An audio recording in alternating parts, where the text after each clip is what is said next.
also knew that I wanted to offer both virtual and in-person sessions, which meant I needed to find an office. Honestly, I don't have much advice on this. I feel like I just got lucky. I did some Googling, I found an office, and I was like, I'm gonna go look at this. And it ended up being, I think the rent started at about $520, something like that, and now it's currently up to like 560. My rent increases by like 3% every 2 years, I think, or every year. Anyways, it was affordable. It was a big enough space where I could operate the way that I needed to. Another thing that therapists do is when they start their practice, they'll look to sublease other therapists' office, which is a totally valid option. I'm just a bit of a control freak, and I knew I was not going to be cool with that. So at this point, I have my office, my electronic medical record, and my phone system. And now it's time to consider, like, what are my practice policies? What is my rate going to be? What am I going to do to market myself? And this is where I really leaned into the abundance party. This is where I really thought about, what do I want to do with insurance versus private pay?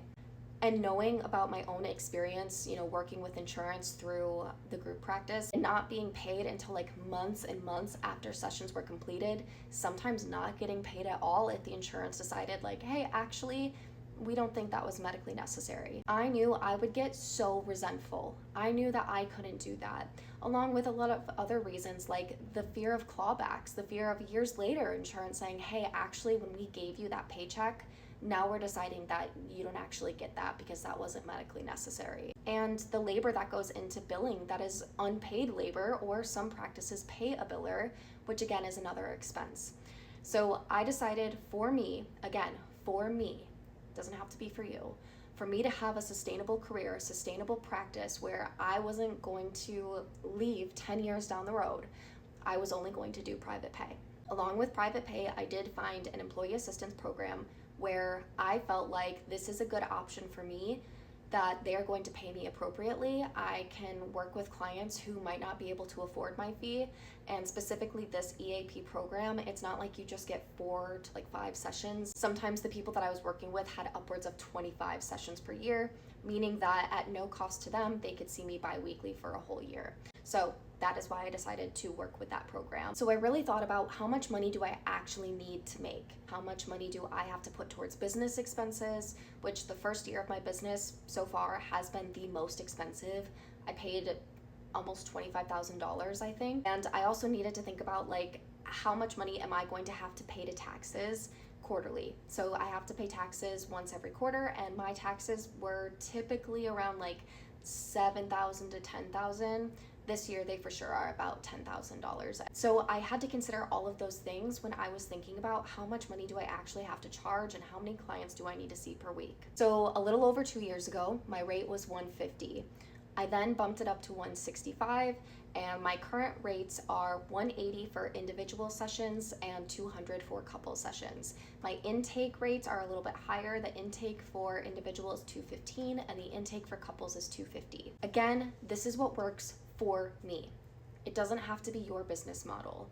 I understand that taking insurance versus not taking insurance can be a controversial topic.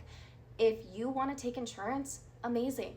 You can absolutely do that. Not taking insurance is also a valid option. Now, I also wanted to have my practice paperwork in order. So all the informed consent stuff, I wanted to make sure I had that all lined up before I had my first client. Because I've been in situations where the informed consent paperwork doesn't make any sense at the agencies I've worked at before, and clients are asking me questions and I'm like, I don't know, I wasn't a part of this, no one trained me on this, no one really ever taught me what these documents actually mean, so I don't know. I did not want it to be that way. I wanted to know everything about the paperwork, and I wanted to be prepared to answer any questions. And I also wanted to make sure that I had all the paperwork that I legally need, right? So stuff about HIPAA, stuff about clients' rights, stuff about the good faith estimate, which I think that's new a couple years ago. I can't remember. I think it came out when I shifted into solo private practice. Regardless, I needed to know about that stuff. And then I had to decide what's my cancellation policy gonna be? What is my policy going to be if I have to go to court, or all of that stuff. And so I really took time to reflect on paperwork that I was familiar with at past agencies, my own therapist paperwork that I signed, and then some stuff that I saw online. like from the Abundance Party, and I think there have been a couple of other online therapists who have like coaching type businesses where they share templates that they have created, and I use some of that to inspire my own paperwork. Paperwork was really important to me because I'm someone that likes things to be organized, and I like my I's dotted and my T's crossed. Then comes marketing. So I have this practice that's like almost ready to launch, and how am I going to market myself? How am I going to let people know that I exist? So we have the basic stuff like therapist directories, Psychology Today, Mental Health Match, Therapy Den, Inclusive Therapists, Open Path, etc., etc. There are a lot out there, and those are great. And also, a lot of times when you look at them, if you look at the therapist bio, they all say the same thing. This is where I leaned into the Abundance Party and some of the courses that they had provided. And it really talked about like, if you are going to have a strong, successful practice, you have to offer something that is different than what any other therapist can offer. Not necessarily skills, although like, yes, that's important. But knowing that the therapeutic relationship is the most important part of the work that we do with our clients, you have to offer them something about you relationally.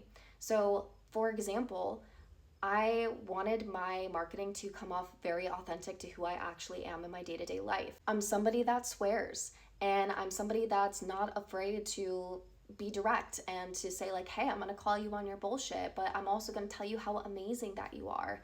And I wanted to make that clear in my copy. So I forgot to add, one thing I also did through the Abundance Party was I created a website that I never thought I would be able to do that. Making this video is making me realize how much there's just so much to consider when starting a practice, and I feel like I'm forgetting so much stuff. But if anything comes up where you're like, hey, what about this? Just drop it in the comments. And I was thinking about how I was going to market myself on my website and my therapist directories. I was considering what would I have needed in a therapist in my early 20s when I was a teenager.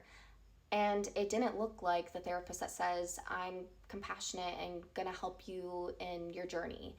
That's not what I needed. I needed somebody to say, this fucking sucks. This sucks. What the fuck are we gonna do about it? I needed somebody to really feel what I was feeling, really be on my team. And so that's what I was hoping to get across to people in my marketing. And if you're interested, you can check out my website, you can check out my Psychology Today, and you'll get an idea of what I'm sharing about right now. I also kindly ask, please, please, please do not plagiarize my website or my Psychology Today copy. I totally understand using it as inspiration, but I've had people in the past straight up copy it, and please don't do that.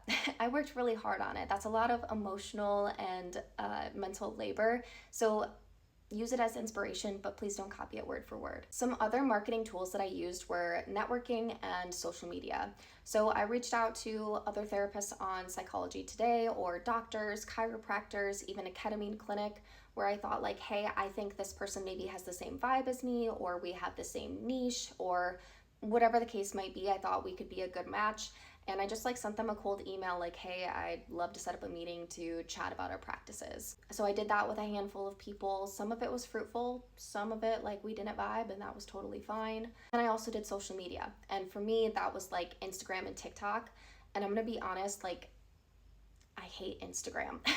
I still post on it a little bit here and there just to like, you know, kind of push out the Therapy by Gabby name, but not necessarily the content on my Instagram. I primarily post on TikTok, and that started as a way for me to market to people who would be interested in my therapy services. And now it's turned into, that's just something that I do, that I enjoy, and I get to tap into my creativity, and it led me to YouTube, and it led me to making this video. And this really surprised me, but my top referral source has been TikTok the entirety that I have been in solo private practice. And that blew my mind. I think we see a lot of messages now on social media like, no one wants a blank slate therapist. And there's a lot of truth to that. Now, that doesn't mean they want like the therapist who talks about themselves too much, or the therapist that doesn't have boundaries. Again, the therapeutic relationship is the most important part of the therapy work.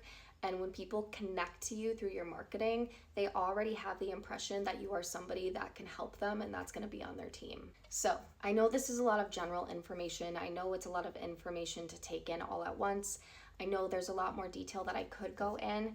as I was making this video, I'm like, holy shit, like there's way more than I thought there was going to be. And I'm happy to dig into certain topics in more detail and make like a specific video to certain aspects of building a private practice. But I think I have to end here for now because this ended up taking a lot more time than I thought it would. And I feel like if I were to continue, it wouldn't be very productive. And I want these videos to be helpful. So if you have any questions about any specific topic or you want to know more about anything that I have mentioned, please leave a comment below and I will make a video, whether that be on YouTube or TikTok, focused on that question and sharing more information about it. I hope this video was helpful for therapists and future therapists who are hoping to go into solo private practice. Again, the thing that I would ultimately take away from this is build the practice that you want. Don't just build the practice that you need to get out of your situation. Build the practice that you want, and don't be afraid to be your most authentic self. Ultimately, I feel like that is why I have a very successful practice, is I show up with my clients the way that I show up in my day-to-day life, with boundaries, of course, and following professional ethics, but I'm still my authentic self. And I think the reason that clients continue to come back is because me showing up as my authentic self is what allows us to do really great work. I would super appreciate if you liked, comment, subscribe, turn on the notification bell for my videos. It really helps me out, and check out my TikTok because I do post more consistently on there. It's just a lot easier than editing YouTube videos. Okay, that's it. Bye.